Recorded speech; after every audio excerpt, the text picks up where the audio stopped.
It is May 22nd, and I just actually remembered to hold the camera the right way. This clematis has not been this happy in years. This is a Celtic Skies, and it's been kind of deformed looking in its flowers for quite a few years. I moved it over here from there. I moved it right here. So that's literally like 6 feet away. And it's just ecstatic with this change. It can't be happier.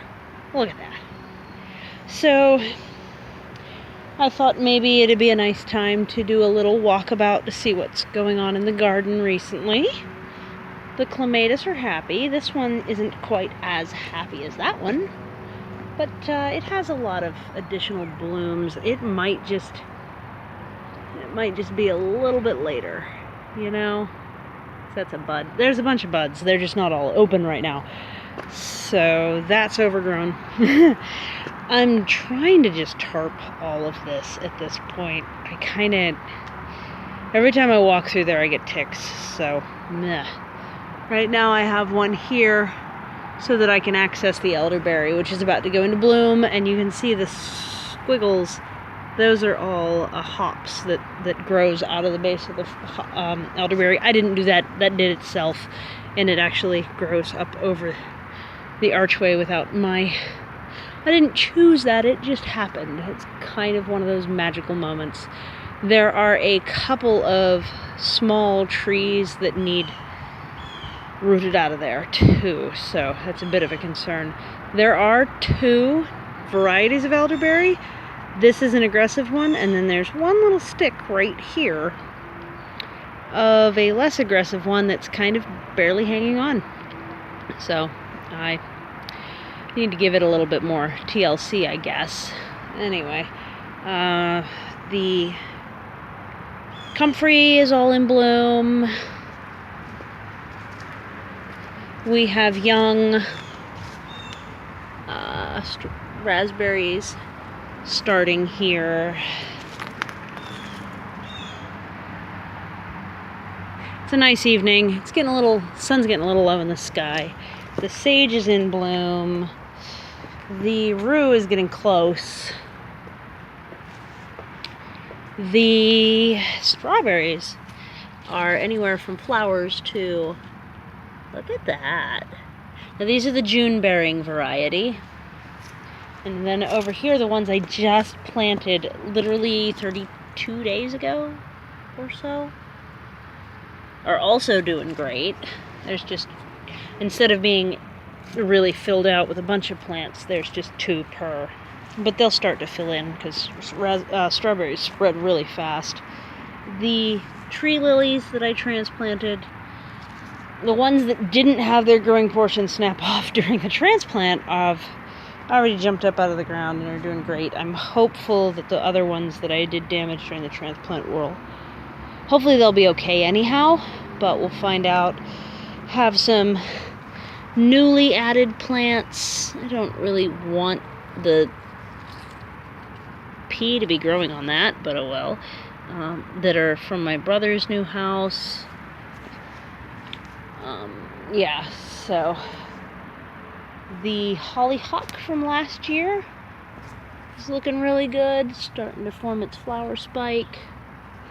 I have one just about ready to open peony here, and if it were a florist, this would be about ready to, the ants love it, this would be about ready to pick, because that's about the stage that you want to pick them at.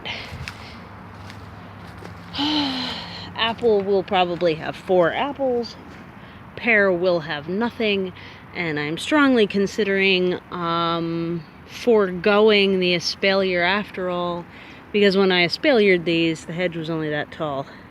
Now the hedge is like this massive beast, and it might behoove me to just go ahead and let the tree actually compete with the hedge. Not my hedge, can't help it.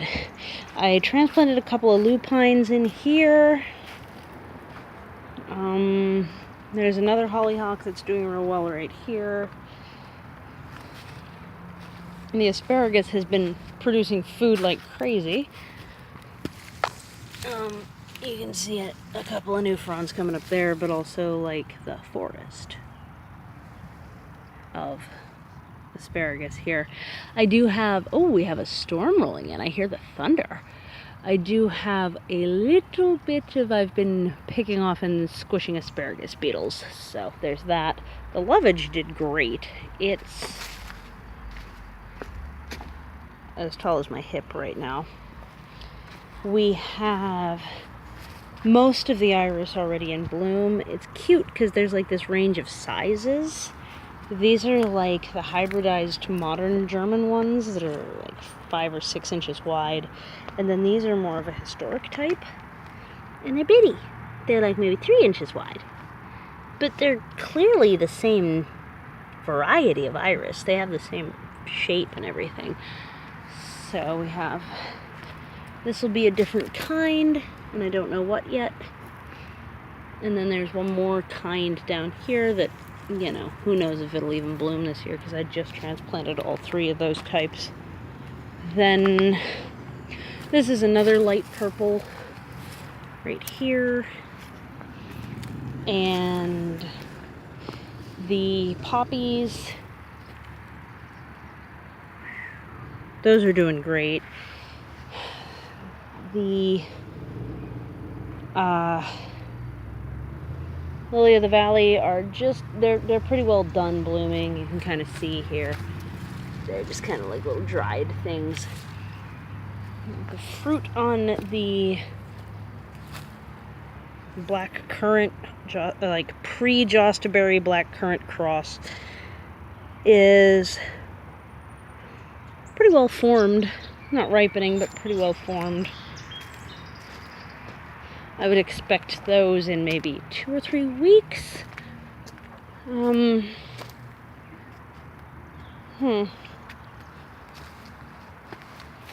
that's a little poppy. The poppies might be well, no, they're not finishing up. Here's a pod. There's one that's about to open. The Joe Pye is now waist height.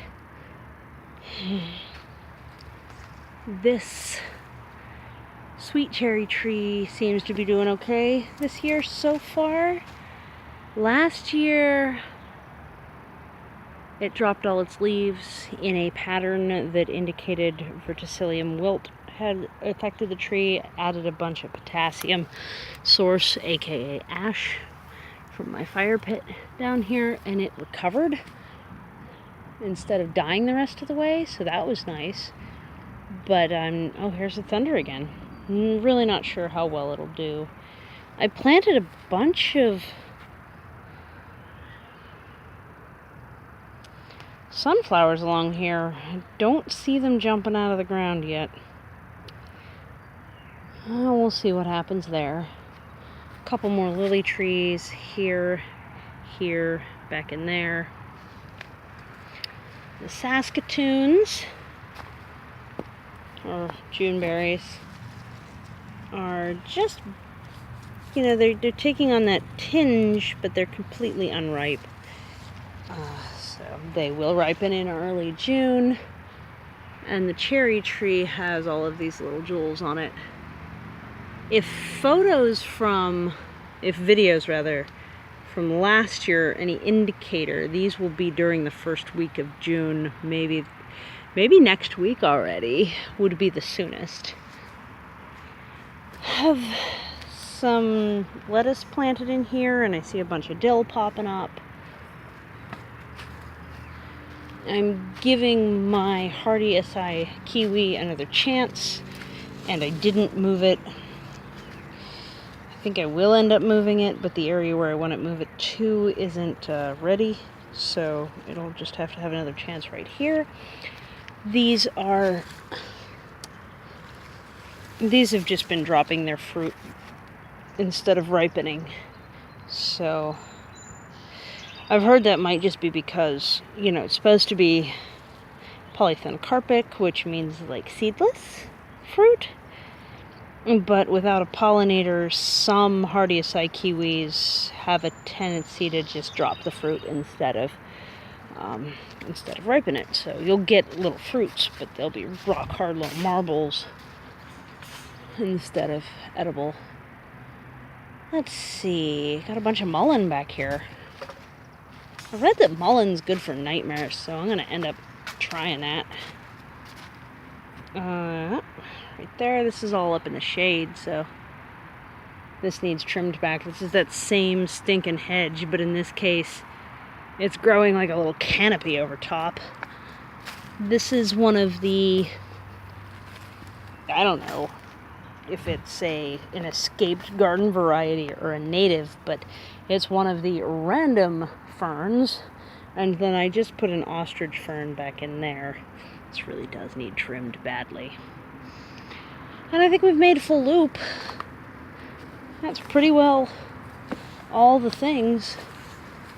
I didn't walk back here, that's right. So all of those little bulbs that James had me dig out for him are planted along here. The really big ones are scattered throughout the garden, and then I ran some here, and I ran a bunch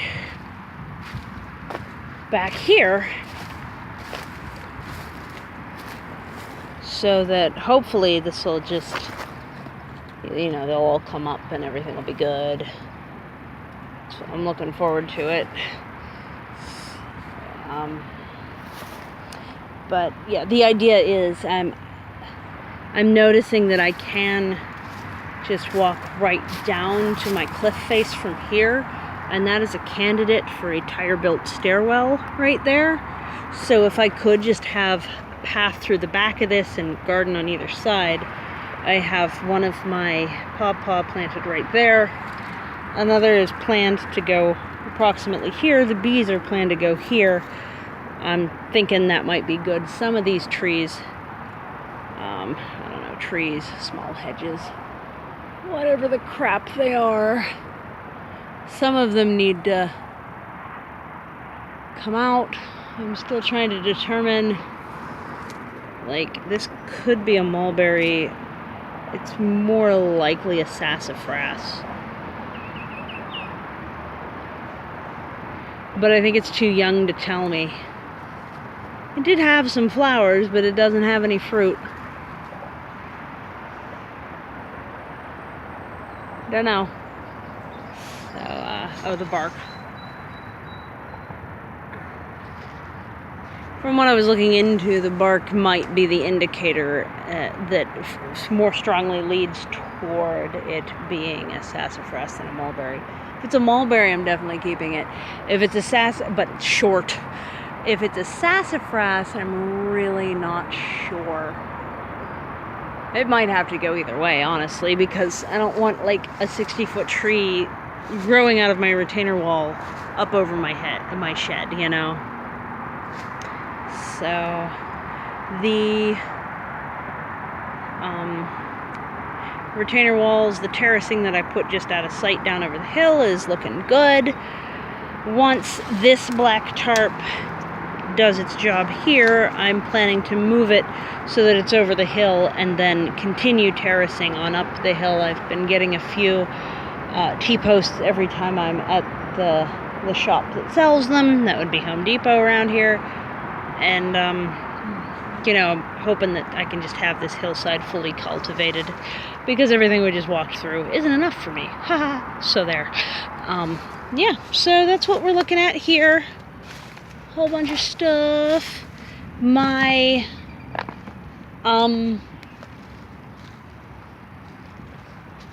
hazelnuts this year don't seem to have taken very well at all.